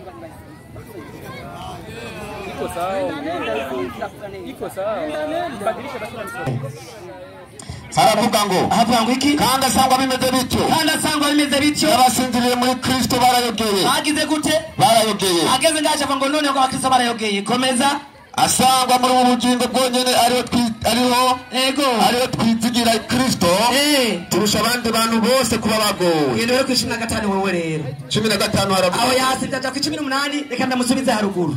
Natwe uwo batubonetse ko turabashingira Imana intaye ikinyoma kuko twayishingiye inaye yuko yazuye Kristo uwo itazuye. Komeza. Namba bapfuye batazuka. Iyo ni condition. Niba bapfuye batagira gute? Batazuka. Ataro ni yazutse. Yarazutse. Komeza. Asangwa bapfuye batazuka. Na Kristo ntarakazuka. Komeza. Ariko asangwa Kristo atazutse. Ukwizera kwanyu nukubusa. Nenda ku 20 haravuga ngo iki? Ariko none Kristo yarazutse mu bapfuye. Kristo yagize gute? Yarazutse mu bapfuye. Komeza. Niwe yashurije abasinziriye. bagize gute? Abasinziriye. Haleluya. Komeza. Kuko nk'urupfu rwazanywe n'umuntu. N'ukuzuka kw'abapfuye kwazanywe n'umuntu. Banzogeza aho kutahasomye ko wasimbye. Haleluya. Abariko baridoga ngo siyo mana. Reka muzofa mwidogo ko nyene makagihonomize twibandanirize. Haleluya. Amen. Garuka kwihoja nasize ngaha. Navyo nibeka abayisilamu muriteguriye kubatizwa kugira ngo mukire gihonomu bashavuga aho cyakivuzeko. Ndavuga nitanganye kiri hafi baragira reka sure mbandanye tora Qur'ani 2:5 117 Qur'ani tukufu. Gatajana 17 paji ama jana 236. Ari muzaba ngo nabatutse kandi ndiko nasoma Qur'ani ngo nabatutse. Sari vyanditswe. Aravuga ngo iki? Washenzi. Qur'ani reka n'igitabo ni Bibiliya cyane Qur'ani. Ivuze ngo iki? Washenzi. Abashenzi ndio watu wasiobatizwa. Abantu batabatijwe. Wasemjua Mungu. Batazi Imana. Hao walimjua kidogo tu. Cyari bayizi gatoya. Komeza. Kama watu wa Balahi. Abantu bo muri aka karere manuka. Kama Waislamu. Abayisilamu. Ikibazo ndirasige ngaha. Qur'ani tukufu ivuze ngo abashenzi n'abantu batabatijwe batazi Imana cyane bayizi gatoya ngo nk'abayisilamu bikigiye. Ikibazo nsite ngaha abayisilamu muri ngaha mu cyubahiro cyanyu muremeye muguma mwitwa abashenzi nimubatizwe cyane muremeye kubatizwa nimusire kwitwa abashenzi nicyo nsite ngaha uyu munsi. Haleluya. Na Yesu yategetse umubatizo acavuga ati abashenzi n'abatabatijwe. Urebe kuguma umushenzi ntubatizwe cyangwa ugiye guhera iryo zina ry'ubushenzi nawe ubatizwe. Haleluya. Amen. Qur'ani 5:47 Barwani. Qur'ani 5:47. Mbega Yesu wari umuyisilamu wari umukristo? Baza Qur'ani nyene biriya nibigwajayo bazaho nyene. Qur'ani 5:47 haravuga hati sobanuro 47 haravuga hati havuga ngo iki? Na sisi ngo natwe yari Imana iri kwiravuga turi bamurisha wafuasi wa Isa. Twategetse babandi bakurikiye Isa. Yani watu wa Injili. Abantu bahawe Injili wa Kristo. Abantu bitwa ba Kristo. Ikibazo size ngaha. Qur'ani bivuze ngo bakurikiye Yesu bitwa ba Kristo. Niba bakurikiye Yesu bitwa ba Kristo, wewe wacha umuki abarongoye. Uzakuzonyishure. ambwira ingene ubarongoye kwitwa mu Islamu abamukurikira bakitwa abakirisu uza kuzombwira iyo mix yo mayikuye. Haleluya, amen, haleluya, amen. Nimuze kwa Yesu. Yesu arabakunda. Genda Yohana 10:27. Yohana 10:27. Yesu avuga ngo iki?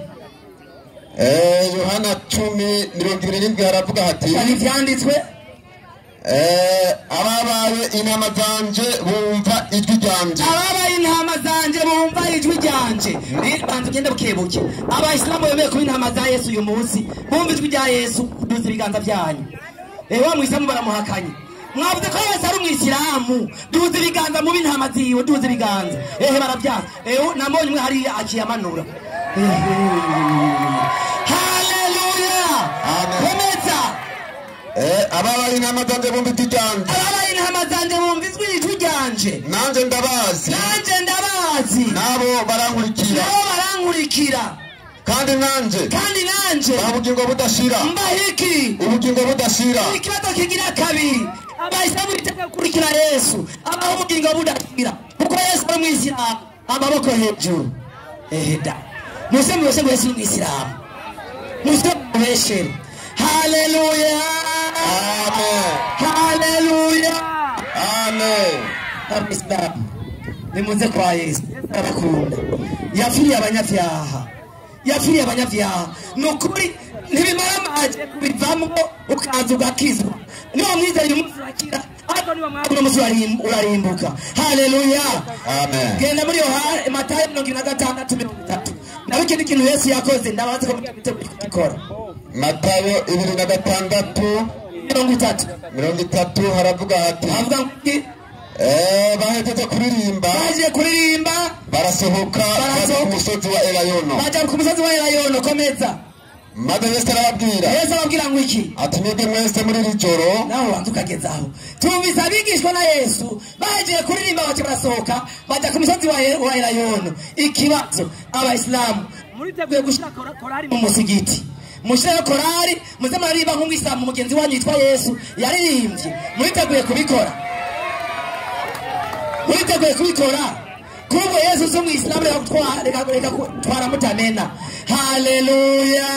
Amen. Haleluya. Amen. Kasina mu batu Yesu.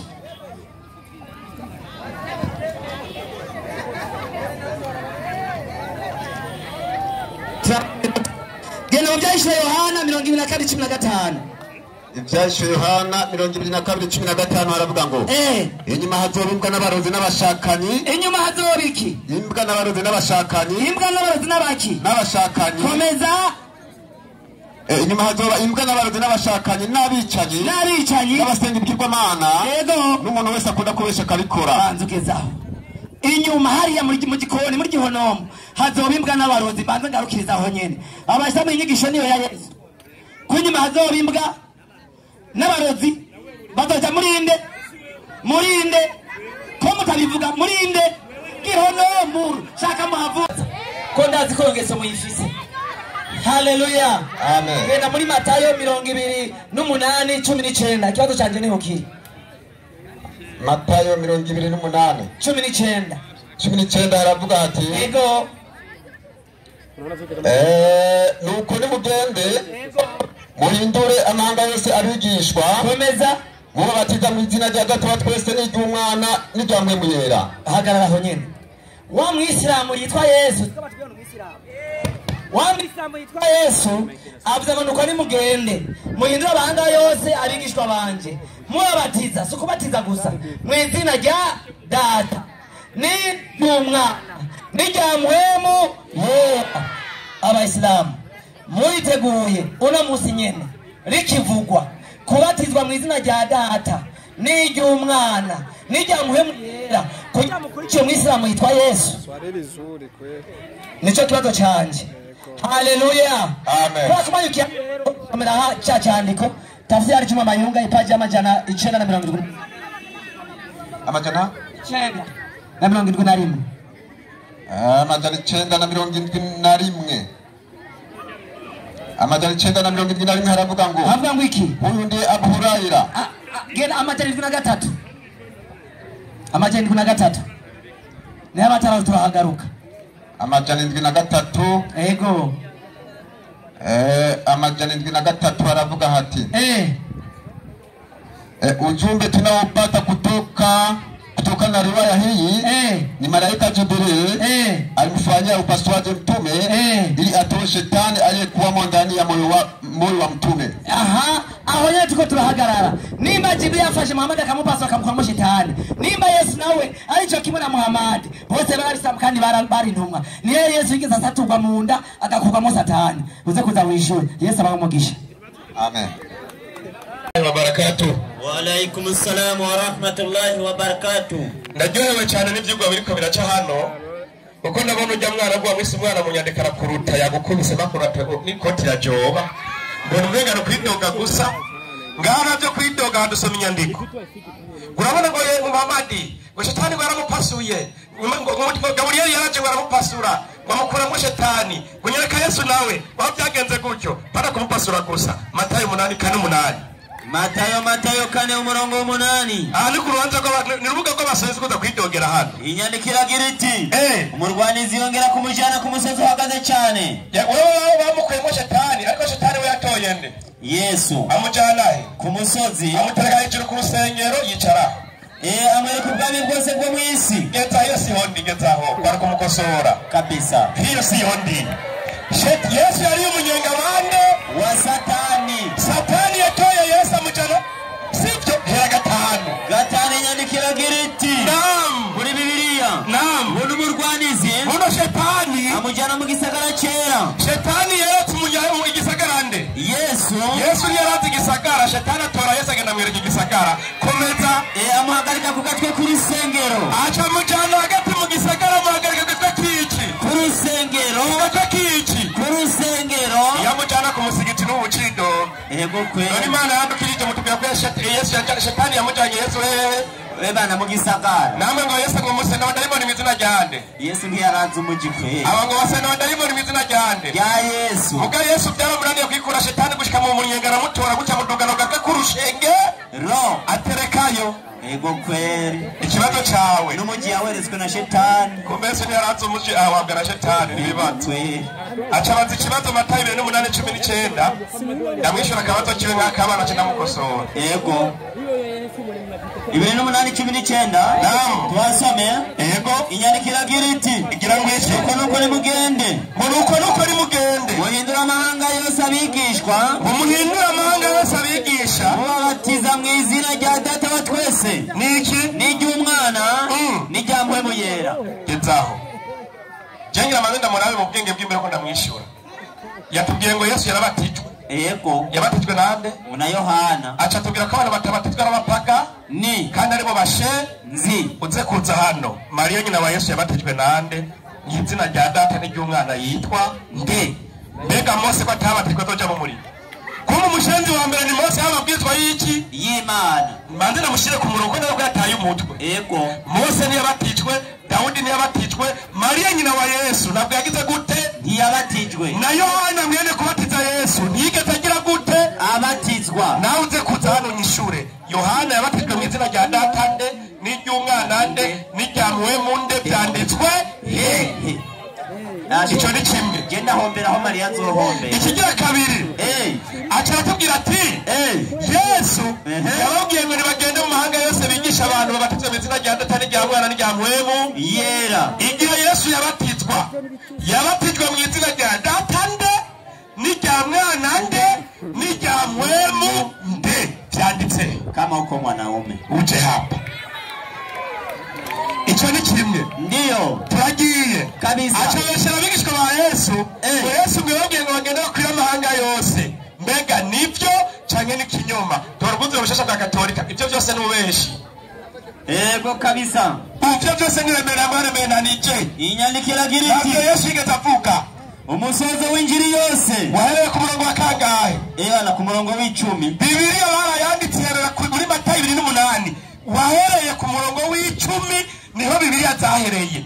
Ababaze kwiga gukora ubukristo baca bazana ibatizo bivuye hehe mu gisagara cyane cyane intuzenye cyane Iseya iyo twita Concile de Nice yari rongowe na Constantino. Baca bapanga ububatizo baca baranzira binjiza muri Bibiliya. Samariya. Ivyo navyo Yesu yigeze avuga. Sobashi kwa bakuru b'Abayahudi. Umusozo w'injiri yose.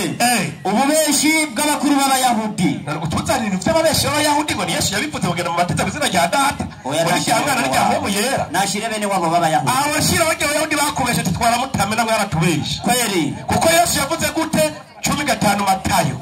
Ubutumwa bwiza uko bwanditswe n'amateka igabane cy'umurongo wa 5. Naam. Inyandikira giriti. Abo 12 Yesu arabatuma. Abigishwa ba Yesu 12 muri ngere batunye babwira. Ababarira ati. Yababwiye ngo iki? Nimuze mujane inzira ije mu banyamahanga. Ati nimujane inzira ije mu banyamahanga. Canke mu bisagara by'Abasamariya. Canke mu bisagara by'Abasamariya. Ariko muje mu nama zazimiye. Zinzo mu muryango wa Israeli. Ivyo byo mwisi yose mwe mwabikoye ko ari rementanye. Nububeshi. Yesu yabwiye ati muce mu ntama 12 z'umuryango wande wa Israeli. Israeli nawe ni Yakobo ni yarongora abagore bane akabyara abahungu 10 bangahe? 12. Nibo bava ku miryango yose y'Abisirayeli. Yesu acababwira ngo iki aho nyene 32. Ndakwigisha ariko tirajo. Harabandanya. Umuntu wese 23. Niba bahama mu gisagara kimwe. Yesu abahana amategeko arababwira ati niba bahama mu gisagara kimwe. Muhungire mu kindi. Kuko mbabwira ukuri. Yuko mutazoye turi bisagara byose by'Ubwisirayeli. Umwana w'umuntu ataragaruka. None ga yemwe. Yesu yarivugiye ibyo. Nyimbuce kubeshuza Yesu. Ingo tubwire tuje Yesu yari umubeshi. Izo nyandiko zibiri somye muri Matayo yaratubesha. Cyangwa tubwire mwarimu. Amaze kutubesha. Duca tubwira abantu bagenda kubatwizwa ku isi yose. Kuko twasanze Yesu yari umubeshi. Nimba nawe yarivuguruje. Uzutubwire yivuguruje itariki zingahe yivuguruje ari. Yego. Cyangwa tubwire ati yari nyamuragi niyo mpamvu namuvugiye. Mwarimu. Ndiyo. Ariko Yesu yari yarababwiye. 24 Matayo. 24 Matayo. Kutana ibyo mukirisi ngaha. Inyandikira giriti. Kwa maana watatokea makristo wa uongo. Abakristo babatijwe buduzi ndoki. Doza. Batipe babashutse gusa ntibadoza. Wasimu takibir. Allahu akbar. Kwa maana patatokea makristo wa uongo. Yani byo baza kuvugira hano byose ni binyoma. Kandi Yesu yavuze ngo ni byaduka. Mwahadutse. Ego kweli. Yesu yavuye ngako isata abakristo buhari. Kweli. Acha bwe twaza kwaduka bigira abakristo bakigira baki. Aye bana ibinyoma. Bakigira burishwa n'Imana kugira ngo bazibitera batoranijwe n'ibyashoboka. Aba baje utuzimiza. Ego kweli. Uvuze ngo umukristo uri cyaduka Yesu nakuzi ndara yabwiye ngo babatizwe mwitwe abakristo. Salamu alaykum. Wa alaykum assalam wa rahmatullah. Wa alaykum assalam wa rahmatullahi wa barakatuh. Wa Islam takbir. Allahu akbar. Arahagurutse hano ngo Yesu ngo yabwiye shetani ngo mva vako. Siko yavuze? Yego. Reka tore ko yamuvuye ku 370 Yohana. 6:70 Yohana. Inyandiko iragira iti. Yego. Mbega. Sijewe n'abatoranije uko muri 12. Mu bigishwa ba Yesu 12 timbega. Sijewe n'abatoranije uko muri 12. Ati mbega umwe muri mwebwe? Umwe muri mwebwe. Inde. Sumugwanizi. Si shetani. Yavuga Yuda. Umuntu yagendanye nawe. Agasangira nawe. Akaryamana nawe. Imyaka yose babaye bategeza kugira atigigwaye. Ekada. Opyo. Mu izina rya Yesu subira ugaruka. Basangiye ubukari. Mwari bacomba ngo Abisirayeli ngo ni ubwoko bw'ima. Na. Yosua 7:12. 7:12. Aticho. Inyandikira giriti. Ico nico gitumye Abisirayeli. Yego. Badashobora guhagarara imbere y'abansi babo. Bakagira gute? Bakabinjika ibitugu. Imbere yabo. Kuko bahindutse ibivume. Ego kambe nyine mwarabimana munyuma muhinduka ibivume n'umuri ibivume mwarapfumwe. Yego kwe. Ese ko bimeze? Akavumwa n'Imana. Yarabavumye kera yararangiye. Yego kwe. Ikibazo cyanje kiri muri Mariko 14:35. Mariko 14:35. Kabisa ngo hano. Ego kweli. Nagukoresha ruguru mutama wihanga. Nta kibazo ari hanga. Soma. 3:5. Yunguruza imbere gatoya. Kabisa ngo. Yunguruza imbere gatoya. Yari Yesu yameze nko kwa kabisa. Yubama hasi. Yesu yunguruje imbere gatoya. Yubama hasi. Yesu yubama hasi agira gute? Arasenga. Ikibazo canje abantu basenga bubamye nkuko kwa Yesu bagakurikiza inyisengi uko Yesu yasenga bubamye uko n'abakristo cyangwa n'abayisilamu. Salamu alaykum. Wa alaykum assalam wa rahmatullahi wa barakatuh. Haleluya. Amen. Tena rindindiriye. Niza yabiriya ngaho igisugi cyarabu aho. Nzanire biriya yicyarabu. Kuko bavuze ngo Yesu ngo yasenze agize ko yubama. Bacha ngo ariko arasujudu. Ujya murongo azawusomera ngaha mu cyarabu. Niyo asanga handitse ngo Yesu kasujudu. Akasanga mo sajda muri inuze muri biriya yicyarabu. Azaba yavuze ukuri. Yicyarabi reka sote mwigishe rero. Haleluya. Amen. Amaze gusema hajya Yesu nigeze yubama ngo acurika gahanga hasi nk'abayisilamu kuko ucurika gahanga hasi bakwita gusujudu. Mnono munuzeye no mu Kiswahili ni kusujudu. Ariko Yesu kuma yagize mu Kiswahili ni kuanguka kifudifudi. Niba atari ivyo genda byakozwe n'intumwa 1:18 ndabere kundi mwisilamu ahari.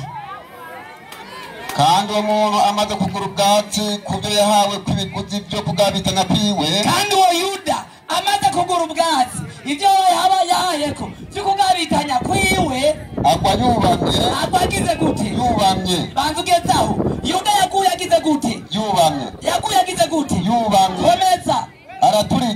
Araturika amara yiwe yose araseseka. Ikibazo nyese ngaho ko twumvise na Yuda yaguye yubamye yari umwisamu yariko arasenga. Yari umwisamu nako yaguye yubamye. Haleluya. Amen. Umuntu yaguye yubamye yagapfa ashira gahanga hasi cyane hasi wese. Agenda hasi wese. Nagahanga hasi yaje hasi wese. Wese. Subiramo asome neza. Haravuga ngo iki? Kandi uwo muntu amaze kugura ubwatsi kubyo yahawe kw'ibiguzi byo kugabitana kwiwe. Ego. Agwa yubamye. Agwagize gute? Yubamye. Komeza. Araturika amara yiwe yose araseseka. Amaragira gute? Araseseka. Bisobanure ko atashize agahanga hasi ahubwo yaguye arambaraye hasi araturika arasanzara. Niko kubama nukujya mugashika hasi n'umutwe n'inda byose bikaja hasi. Icyanze niko kitubwiye. Nawe niyo ari umugabo atakuza twereke ingene yogwa yubamye acuza gahanga hasi hama agaturika yari guturika umutwe. Haleluya. Ariko rero ingone dufana aba bashaka gufata n'abapfuye kera bose kubinjira idini rya Isilamu n'imizimu bayishira mu idini rya Isilamu. Uwaislamu wa mbere ni Muhammadi. Mbega abacurika agahanga hasi ni bande? Qur'ani 7:120. Qur'ani 7:120. 7:120. Zani vyanditswe 7:120 haravuga ati ego na wachawi abarozi wakapinduliwa ego wakapinduka wanasujudu. Bakachasha gahanga hasi abarozi barahindukiye barasujudu hasi bashira gahanga hasi. Kongo bashira gahanga hasi nabaki n'abayisilamu nabaki n'abarozi nabaki abarozi. None koko n'abarozi cyane n'ababeshe. Qur'ani 2:102. Qur'ani 2:102 haravuga ngo ego Sulemani aliyetajwa hapa ni Nabii Sulemani. Ego. Mayahudi Abayuda wanamwitakidi Nabii Sulemani kuwa ni mfalme aliyepata ufalme kwa uchawi. Ngo Abayuda bavuga ko Salomo ari umwami yarose ubwami bivuye ku burozi. Komeza. Si mtume. Ngo si intumwa. Bas. Nuko rero na hawa wachawi wa Kiislamu. Na hawa wachawi wa Kiislamu. Hawa wachawi wa Kiislamu. Waislamu hawa wachawi. Hawa wachawi. Hawa wachawi. Haleluya. Amen. Abaislamu n'abarozi nibo bacurika gahanga hasi. Haleluya. Amen. Qur'ani 22:18. Qur'ani 22:18. 22:18 aravuga ngo havuga ngo iki? Je, huoni ya kwamba Mwenyezi Mungu kinamsujudia kila kilichomo mbinguni na kilichomo ardhini? Komeza. Na jua na mwezi na nyota na milima na miti na wanyama na wengi miongoni mwa watu. Umviriza. Qur'ani ivuze ngo ibikoko n'ibiti n'izuba n'ukwezi nabyo nyene bisujudira Imana yanyu Allah. Shaka ngahanyereke ingene igiti n'izuba lisujudira Imana. Cyatona ko Yesu yareka sujudu nkavyo. Haleluya. cyane mwarimu. Rindira. Yesu ashimwe. Amen. Ngo n'ibikoko byose bisujudira nde? Imana. Bisujudira nde? Imana. Ibikoko byose n'inguru birimo, sivyo? Yego. Mu bikoko byose n'inguru bigize gute? Irimo. Murembe ko nayo mu Isilamu. Abasema mbere ko n'inguru bari mu Isilamu. Ko nayo musujudira ara none acha yitwa ngo iki? Iki mu Isilamu nayo nyene. Haleluya. Nimuveyo muze kwa Yesu. Yesu arabakunda. Fadhila za amari Bwana. Tuibandanize. Haleluya. Amen. Yaba Abisirayeli ngo baragize gute ngo baravumwe ngo nibivume siko yavuze. Abisirayeli urabazi kuvayo 4:22 ndabanza ndabeze. Kuvayo 4:22 haravuga hati. Imana ivuga ngo iki? Kuvayo 4:22 haravuga ngo shaka muka kama umeme. Kandi uzubarire Farao. Uzubarire Farao ngo iki? Atukunikoraho agize ngo Isirayeli n'umwana wiwe w'imfura. N'umwana wa wiki w'Imana w'imfura. W'imfura. Haleluya. Amen. Isirayeli n'umwana w'Imana w'imfura. Ushaka ubyemere ubihakane. Twebwe induru y'umupangayi ntibuzanye n'urugo gusinzira. Wevuze induru twisinzirire. Haleluya. Amen. Nimuze kwa Yesu. Yesu arabakunda. Iminota ingahe mwarimu? Muze kwa Yesu iminota umwe. Nuko nacane ko ndongerako. Nimuze kwa Yesu. Yesu arabakunda. Yesu agira neza. Mariko 15:16. Mariko 15:15 haravuga ngo iki? Mariko 16:15 haravuga ngo iki? Arababarira ababwira ngo iki? Ati mugende muje mu bihugu byose. Mugende mu bihugu byose. Mubwire abaremwe bose ubutumwa bwiza. Babonye kabatarembwe komeza. Uwizera akabatizwa azokizwa. Uwizera akagira gute? Akabatizwa azokizwa. Yesu ariko n'umwisilamu yitwa Yesu ariko abivuga. Ngo uwizera akabatizwa azogira gute? Azokizwa. Maruka. Ariko utizera azotsindwa n'urubanza. Abayisilamu ikindi kibazo. Muriteguye gutsindwa n'urubanza ntimubatizwe. Cyane muriteguye kubatizwa nimuze mutsindwa n'urubanza. Yesu abaho umugisha.